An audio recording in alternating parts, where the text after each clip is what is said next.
अगर सर जैसे हम प्रीनप अग्रीमेंट की बात करते हैं तो ये जो लिव इन रिलेशनशिप होता है इसमें भी साइन हो सकता है ये?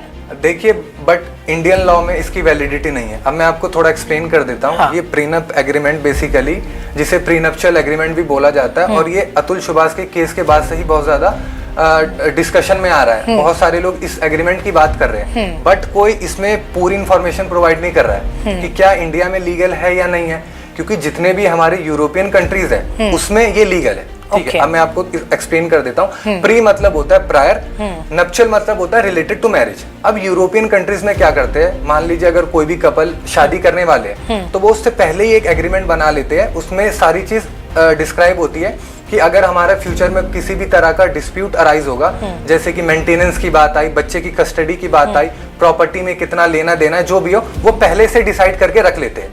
तो यूरोपियन कंट्रीज में ये जो एग्रीमेंट है ये लीगल है, बट इंडिया में ये लीगल नहीं है।